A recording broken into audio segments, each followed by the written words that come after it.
Hello guys, welcome to Divija tutorial classes. मैं engineer Rajnish Kumar Singh आप सभी का स्वागत करता हूं दोस्तों आपके अपने YouTube channel Divija tutorial classes में। तो दोस्तों आज मैं आप लोगों के सामने डिस्कस करने आया हूं एनटीएस के बारे में दोस्तों कि एनटीएससी क्या होता है। तो दोस्तों मैं आप लोगों को बताऊंगा इस वीडियो में कि एनटीएससी क्या होता है और एनटीएससी कौन कौन बच्चे फॉर्म भर सकते हैं और इसके लिए दोस्तों आप लोगों की उम्र क्या होनी चाहिए और कौन कौन बच्चे इसके लिए एलिजिबल होते हैं और एनटीएससी दोस्तों क्या होता है। तो दोस्तों सबसे पहले मैं बात करूं कि एनटीएससी क्या होता है तो दोस्तों इसका नाम होता है, इसका पूरा फुल फॉर्म होता है नेशनल टैलेंट सर्च एग्जामिनेशन।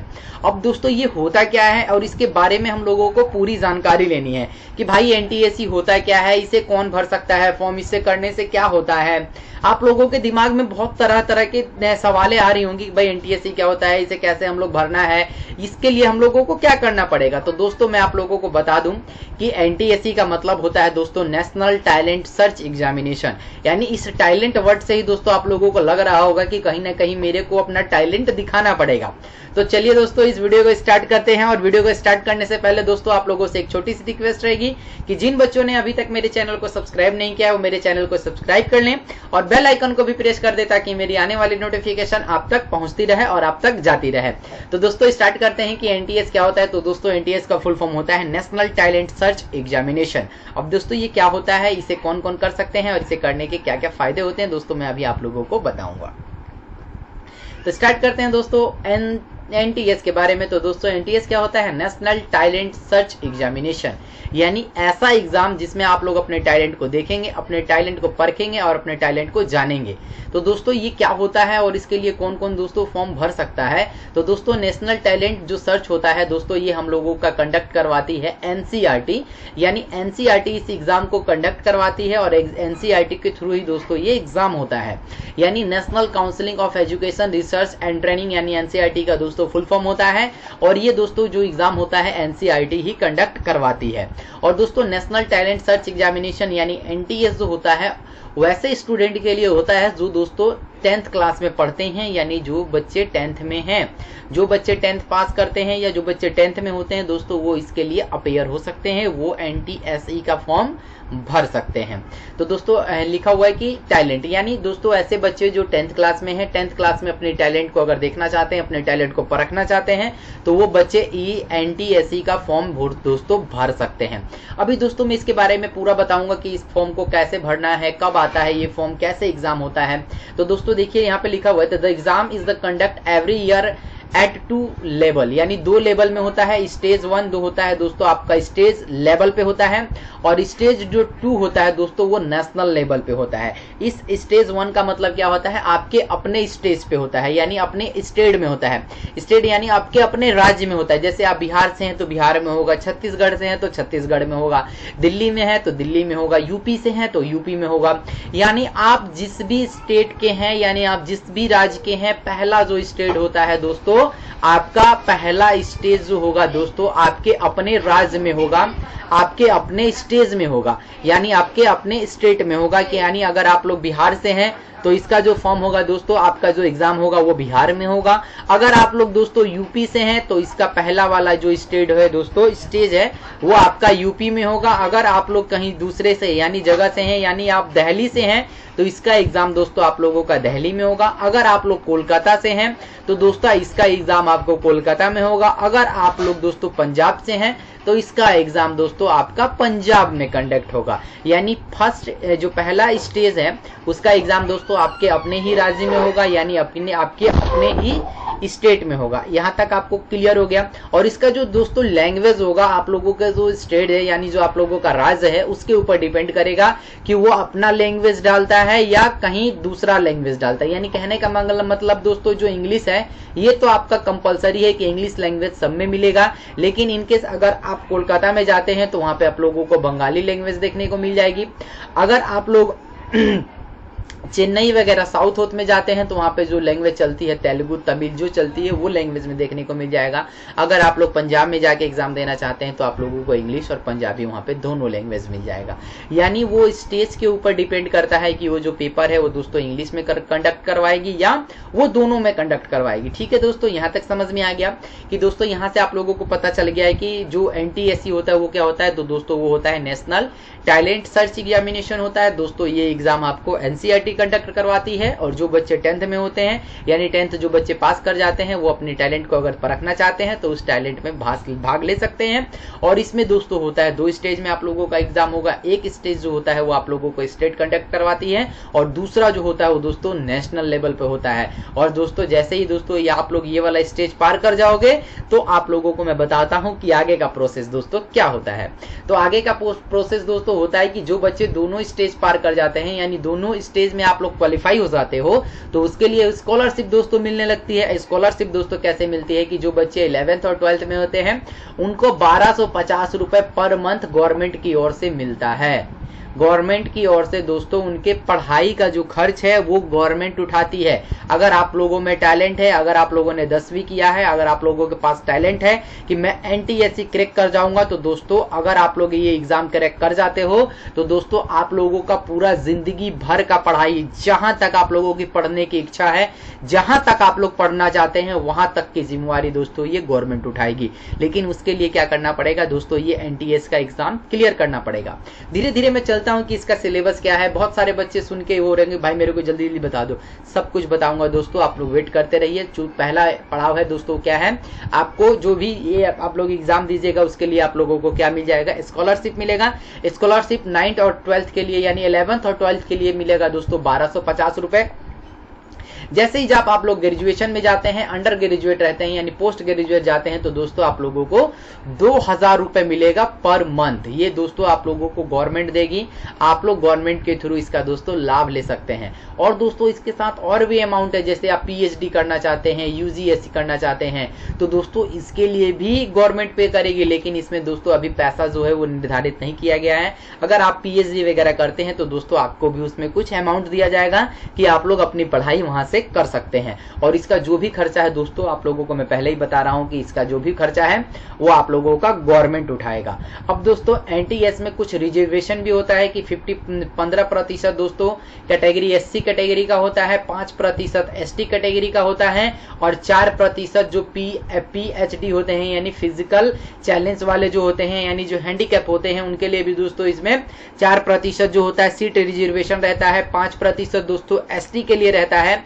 15% दोस्तों कैटेगरी जो होती है एससी यानी एससी के लिए 15% और दोस्तों एसटी के लिए 5% और जो पीडब्ल्यूडी होते हैं यानी फिजिकल हैंडीकैप्ड होते हैं उनके लिए 4% जो होती है दोस्तों सीट कैटेगरी रिजर्व होती है। तो यहां तक दोस्तों आप लोगों को समझ में आ गया कि आप लोगों को क्या क्या करना है। अब आगे देखिए दोस्तों क्या होता है कि एनटीएससी एलिजिबिलिटी कैटेगरी क्या है यानी कैटेगरी क्या है यानी क्रिटिकल क्या है कि हमें कौन कौन से बच्चे इसे फॉर्म भर सकते हैं और कौन कौन बच्चे इसका फॉर्म भर सकते हैं। तो सबसे पहले दोस्तों बात करूंगा कि student must be the citizen of India यानी अगर आप लोग इंडिया के हैं तो आप लोग फॉर्म भर सकते हैं, चाहे आप इंडिया में पढ़ रहे हो या विदेश में जाके पढ़ रहे हो या कहीं भी जाके पढ़ रहे हो। अगर आप लोगों के पास इंडिया के सिटीजनशिप है यानी आप लोग इंडिया के हैं तो आप लोग फॉर्म अप्लाई कर सकते हैं, चाहे आप लोग अभी यहाँ इंडिया में पढ़ रहे हो या कहीं और जाके पढ़ रहे हो। अगर आप लोगों के पास आप लोग इंडियन सिटीजन है तो आप लोग इस फॉर्म को भर सकते हैं। उसके बाद दोस्तों मैं बात करूं कि इसमें एज क्या है, तो age of the candidate must below the 18 years यानी आप लोगों का जो उम्र होना चाहिए 18 साल से कम होना चाहिए। 18 साल से दोस्तों क्या कम होना चाहिए, आपका उम्र 1 जुलाई 2019 से दोस्तों आप लोगों का जो उम्र होना चाहिए वो क्या होना चाहिए, 18 साल से दोस्तों क्या होना चाहिए, कम होना चाहिए मेरे दोस्तों, ठीक है। अब उसके बाद जो बात करते हैं कि मिनिमम जो परसेंटेज चाहिए दोस्तों 60% जो रिक्वायर्ड है क्लास 9th में यानी आपका क्लास 9th जो आप लोग पास किए होंगे कम से कम उसमें दोस्तों आप लोगों का 60% होना अनिवार्य है यानी जरूरी है। अगर 50% दोस्तों किस में चाहिए, आपका एससी में चाहिए और एसटी जो है दोस्तों स्टूडेंट मैंने ला सकते हैं 11th में। देखिए 60% रिक्वायर्ड टू क्लास 9th यानी क्लास 9th में दोस्तों आप लोगों का कम से कम कितना होना चाहिए, 60% तो होना ही चाहिए। किसके लिए, जनरल और ओबीसी के लिए। और जो एससी और एसटी है कम से कम उनको 55% लाना ही होगा, किसमें दोस्तों, 9th क्लास में। आप लोग समझ रहे हैं कि दोस्तों यहाँ से आप लोगों का 9th भी बेस होना चाहिए मजबूत, और 10th तो होना ही होना चाहिए। तो दोस्तों आप लोगों को ये दोनों ही जो क्लासेस हैं बहुत बढ़िया से पढ़ना चाहिए, बहुत बढ़िया से दोस्तों इस क्लास को अटेंड करना चाहिए। यानी अगर आप लोगों का इन दोनों क्लास में कॉन्सेप्ट अच्छा है, अगर आप ये दोनों क्लास बढ़िया से पढ़ लिए हैं, अगर 9th में आप लोगों का 60% है और 10th अपेयर है, तो दोस्तों आप लोग इसके लिए एलिजिबल हैं। उसके बाद चलते हैं दोस्तों आगे। लिखा हुआ कि the candidate must have the study in the required school for the Indian there respected state और यूनियन टेरिटरी। यानी ऐसा दोस्तों स्कूल, ऐसा दोस्तों आप लोगों का स्कूल होना चाहिए जो आपके स्टेट में हो, यानी जो आप वो भी यूनियन टेरिटरी के अंदर दोस्तों आता हो। यानी आप लोगों का गवर्नमेंट स्कूल हो गया, प्राइवेट स्कूल हो गया, या किसी भी स्कूल में दोस्तों आप लोग पढ़ते हैं। उसके बाद जो 4th पॉइंट है, student regard under the open distance learning, यानी ODS। यानी जो बच्चे ओपन से पढ़ते हैं, कि जो बच्चे ओपन से 10th कर रहे हैं, जो बच्चे ओपन से 9th कर रहे हैं, वो भी दोस्तों इसके लिए अप्लाई कर सकते हैं। दोस्तों मैंने अभी आप लोगों को बताया कि जो बच्चे विदेश में रहते हैं, जो बच्चे विदेश में रह के पढ़ना चाहते हैं, जो बच्चे विदेश में पढ़ रहे हैं, उनके लिए भी है दोस्तों, क्योंकि अगर आप लोग ओपन से पढ़ रहे हैं तो वो भी बच्चे इसके लिए अप्लाई कर सकते हैं। Provided there the meeting the eligible category must of the, उसके लिए भी दोस्तों कैटेगरी है कि आप लोग 18 साल से कम होने चाहिए। 1 जुलाई सी सर मस्ट हैव बीन, ठीक है, समझ में आ रहा दोस्तों। Employed and should be first time appearing in the 10th class examination. अगर आप लोग फर्स्ट टाइम क्लास 10th में अपेयर हैं, अगर आप लोग ओपन से पढ़ रहे हैं, तो दोस्तों आप लोग NTSC के लिए एलिजिबल हैं। अब आगे चलते हैं दोस्तों, बात करते हैं कि सिलेक्शन क्या होता है। सिलेक्शन दोस्तों stage 1 selected will be done by state जो होता है UTS and those who qualify stage I will be eligible to appear for the stage 2 examination conduct by NCERT। दोस्तों कहने का मतलब क्या कह रहा है कि अगर स्टेज 1 वो ही लोग क्वालिफाई, अगर स्टेज 1 जो बच्चे क्वालिफाई करते हैं, यानी अपने अपने वो राज्य से क्वालिफाई करके जाते हैं स्टेज 2 में, तो स्टेज 2 दोस्तों होगा जो वो कौन सा कंडक्ट करवाता है, NCERT कंडक्ट करवाएगी। और स्टेज जो 1 है दोस्तों आपके अपने राज्य करवाएंगे, यानी स्टेज करवाएंगे UTG जो क्वालिफाई स्टेज। समझ में आ रहा है दोस्तों, जो मैंने आप लोगों को पहले बात बताया था, सेम बात वही है कि इसमें पहले जो स्टेज 1 होगा वो आपके राज्य वाले करवाते हैं, और स्टेज 2 होगा, यानी जो बच्चे स्टेज 1 क्वालिफाई करके स्टेज 2 में जाएंगे, वहां से दोस्तों वो आपको NCERT कंडक्ट करवाएगी। उसके बाद दोस्तों NTS सिलेबस, आखिर में सिलेबस की बात कर लूं कि भाई सिलेबस क्या क्या होता है। तो there is a no practical syllabus to for the NTS examination with the standard if the item should be the confirm the level of the 11th और 9th और 10th। A separate booklet called the learn. देखिए दोस्तों आप लोगों को website भी दे दिया हूं मैं कि आप लोगों को कौन से वेबसाइट पे जाना है। कोल्ड जैसे करके आएगा दोस्तों, learn about the test, learn about the जो टेस्ट है दोस्तों उसके थ्रू दोस्तों आप लोग जा सकते हैं। जो आपको टेस्ट होगा दोस्तों MAT and SAT available present of as the NCERT जो वेबसाइट है दोस्तों, यहाँ पे आप लोग जाके इसका सिलेबस वगैरह सब कुछ चेक कर सकते हैं। आपको कौन से सिलेबस देखना है, www.ncert.nic.in पे जाइए, और यहाँ से दोस्तों आप लोग MAT और SAT इसके बारे में दोस्तों आप लोगों को मैं बताऊंगा कि ये भी क्या होता है। तो दोस्तों आप लोगों को यहाँ से दिख रहा है कि यानी जो बच्चे 11th 9th में है और जो बच्चे 10th में है वो दोस्तों अपेयर हो सकते हैं इसके लिए। और आगे मैं बात करूं कि स्टेज 1 और स्टेज 2 का जो एग्जामिनेशन पैटर्न है वो क्या होता है। तो स्टेज 1 के लिए दोस्तों आप लोगों को देख लिए यहाँ पे मिल रहा है, मैट में 100 नंबर का क्वेश्चन होगा, 100 क्वेश्चन होगा, और टोटल टाइम जो होगा दोस्तों 120 मिनट दिया जाएगा। और सेट के लिए दोस्तों 100 भी क्वेश्चन होंगे, 100 नंबर के होंगे और 120 मिनट टाइम मिलेगा। अब दोस्तों मैं बात करूं कि मैट क्या होता है और सेट क्या होता है। मैट का मतलब होता है मेंटल एबिलिटी टेस्ट, जिसे हम लोग कहते हैं MAT का मतलब हुआ दोस्तों मेंटल एबिलिटी टेस्ट। और पार्ट 2 जो होता है दोस्तों जिसे हम लोग कहते हैं सेट, ये होता है स्कॉलरशिप एप्टीट्यूड टेस्ट। यानी दोस्तों यहाँ से आप लोग देख सकते हैं कि 100 नंबर होगा, 100 क्वेश्चन होंगे, 120 टाइम समय मिलेगा। उसके बाद दोस्तों हम लोग बात करते हैं NTSC मार्किंग शेड्यूल, यानी मार्किंग दोस्तों कैसे होता है। तो NCERT apply the certain marks should be shortlist the eligible candidate, यानी जो बच्चे इसके लिए एलिजिबल हैं वो आप लोगों को यहाँ से शॉर्टलिस्ट किया जाएगा।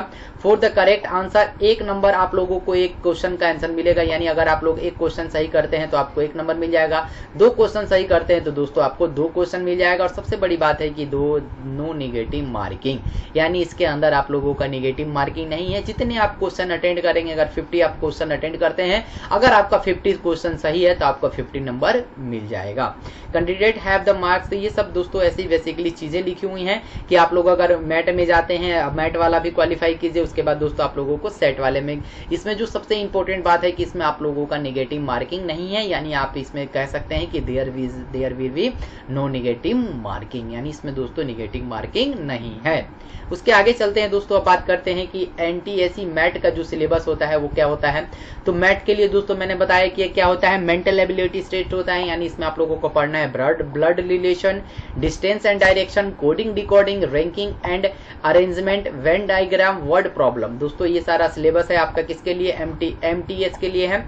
और एनटीएससी सिलेबस साइंस के लिए दोस्तों आप लोग देख सकते हैं कि रिप्रोडक्शन पढ़ना है, कार्बन कंपाउंड्स पढ़ना है, मोशन पढ़ना है, measurement, force, sound, source, energy, work, power energy, metal, non metal, acid and base and salt. और फोर दोस्त जो होते हैं दोस्तों सोशल साइंस वाले, उसमें क्या पढ़ना है, France revolution, world war 1-2, Indian freedom पढ़ना है दोस्तों। इसमें आप लोग देख सकते हैं इंडियन गवर्नमेंट पढ़ना है, किसके लिए दोस्तों, ये एससी वाले जो होते हैं ना, जिसे हम लोग बोलते हैं सोशल साइंस। और दोस्तों ये हो गया आपका साइंस का, ये दोस्तों हो गया एमएटी यानी मैट का, मेंटल एबिलिटी टेस्ट का।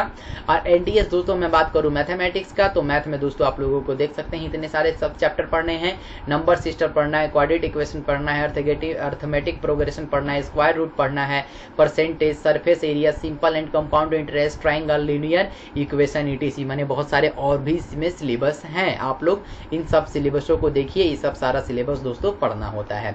तो दोस्तों मैं बात करूं एनटीएससी 2002 की जो एग्जामिनेशन डेट होता है स्टेज 1 का, तो last date of submission of form the identity verify the stage 1 जो होता है दोस्तों, हमेशा जो होता है दोस्तों क्या होता है, आप लोगों का जो भी एग्जाम होगा, देखिए यहाँ पे नागालैंड, मिजोरम, आंध्रा एंड निकोबार जो होता है एग्जामिनेशन जो होगा दोस्तों 2019 में हो चुका है 2 नवंबर को। यानी हर एक साल दोस्तों ये एग्जाम जो स्टेज 1 का है दोस्तों, ये स्टेज 1 का दोस्तों हर एक साल नवंबर में कंडक्ट कराया जाता है। और दोस्तों आप लोग यहाँ से देख सकते हैं कि 3 नवंबर यानी 3 नवंबर 2019 को किसमें कराया गया था, examination all the stage union treasury expected above belong the 9 stage है, जिसमें कराया जाता है बिहार, झारखंड, वेस्ट बंगाल जो भी है दोस्तों। इस सारा जो होगा ना दोस्तों, जितने भी स्टेज आते हैं सबका एग्जाम जो होगा दोस्तों वो कब होता है दोस्तों, नवंबर में होता है दोस्तों। यानी सब एग्जाम जो होगा दोस्तों नवंबर में कंडक्ट होता है। और स्टेज 2 का जो दोस्तों एग्जाम होता है वो दोस्तों आप लोगों का मई में कंडक्ट होता है। तो इस बार का दोस्तों एग्जाम आप लोगों को मई में नहीं होगा। क्यों नहीं होगा, क्योंकि आप लोगों को पता है कि कोरोना वायरस के चलते दोस्तों अभी हम लोगों का पूरा इंडिया दोस्तों लॉकडाउन है। तो इसका एग्जाम में भी हो सकता है सितंबर या अक्टूबर में हो सकता है। ठीक है, तो यहाँ से दोस्तों पता चल गया कि आप लोगों को क्या क्या पढ़ना है इसमें और क्या क्या जानना है। तो मैंने आप लोगों को पूरा सिलेबस के बारे में बता दिया कि क्या सिलेबस है, कि कौन कौन से स्टेज हैं दोस्तों। इसमें आप लोगों को स्टेज 1 में क्या पढ़ना है, स्टेज 2 में क्या क्या पढ़ना है दोस्तों, तो आप लोग यहाँ से देख सकते हैं। तो दोस्तों और भी मैं आप लोगों को इसमें बातें बता देना चाहता हूँ कि इसमें आप लोगों को क्या क्या करना है। और तो देखिए दोस्तों आप लोगों को इसमें क्या करना है, स्टेज जो 1 है, स्टेज जो 1 आता है दोस्तों उसमें आप लोगों को क्या करना है, और स्टेज 2 के लिए दोस्तों आप लोगों को क्या करना है। तो स्टेज 1 के लिए दोस्तों मैंने आप लोगों को बता दिया कि आप लोगों को क्वालिफाई करना पड़ेगा स्टेज 1। जैसे ही दोस्तों आप लोग स्टेज 1 क्वालिफाई करते हैं तो आप लोग जाइएगा स्टेज 2 में। और स्टेज 2 जो होता है दोस्तों कौन कंडक्ट करवाता है, एनसीईआरटी दोस्तों कंडक्ट करवाता है। और रहेगी दोस्तों कि इसकी हम लोग पढ़ाई कैसे करें। तो दोस्तों पढ़ाई करने के लिए आप लोगों को मैं बता दूं कि आप लोगों को अपने मोबाइल के प्ले स्टोर में जाना है, वहां से इंस्टॉल करना है अनअकैडमी लर्निंग ऐप। आप लोग यहाँ से अनअकैडमी लर्निंग ऐप इंस्टॉल कीजिएगा। उसके बाद जैसे ही दोस्तों अपने मोबाइल से अपना ईमेल आईडी डाल के उसे लॉगिन कीजिएगा, तो लॉगिन करने के बाद आएगा दोस्तों गोल सिलेक्ट करने का। गोल में दोस्तों आप लोग सिलेक्ट कीजिएगा, गोल में सिलेक्ट करना है फाउंडेशन एंड एनटीएसई। दोस्तों ये आप लोगों का कोर्स जो है वहाँ पे लॉन्च हो गया है, फाउंडेशन एंड एनटीएसई पे क्लिक कीजिएगा और वहाँ पे दोस्तों मुझे सर्च कर लेना है। मेरा जो नाम है दोस्तों क्या है, रजनीश कुमार। रजनीश कुमार नाम लिख के दोस्तों मेरा नाम सर्च कीजिएगा और वहाँ पे दोस्तों आप लोगों को बहुत सारे कोर्स मिल जाएंगे इसके रिगार्डिंग। तो आप लोग आइए हमारे साथ वहाँ पे जुड़िए और वहाँ पे जाकर दोस्तों मुझे फॉलो कर लीजिएगा। अगर आप लोग चाहते हैं कि एनटीएसई की प्रिपरेशन की जाए तो दोस्तों मैंने वीडियो के डिस्क्रिप्शन में आपको अनअकैडमी का भी लिंक डाल रखा है। तो अनअकैडमी एकेडमी पे मेरे साथ ज्वाइन हो सकते हैं। और दोस्तों मैंने व्हाट्सएप का ग्रुप डाल रखा है। अगर आपको किसी भी चीज़ की कोई ज़रूरत है दोस्तों, अगर आप लोगों को समझ में नहीं आ रहा है कि क्या करना है, तो आप लोग इस नंबर पे दोस्तों मेरे साथ कांटेक्ट कर सकते हैं, आप लोग मेरे साथ जुड़ सकते हैं। तो दोस्तों फिर मिलते हैं नेक्स्ट वीडियो में, तब तक के लिए थैंक्स दोस्तों। अगर आप लोगों को ये वीडियो अच्छा लगा तो अपने दोस्तों में शेयर कीजिएगा, और जिन बच्चों ने अभी तक मेरे चैनल को सब्सक्राइब नहीं किया है वो मेरे चैनल को सब्सक्राइब कर लीजिएगा और बेल आइकन को प्रेस कर दीजिएगा, ताकि मेरी आने वाली नोटिफिकेशन आप तक जाती रहे।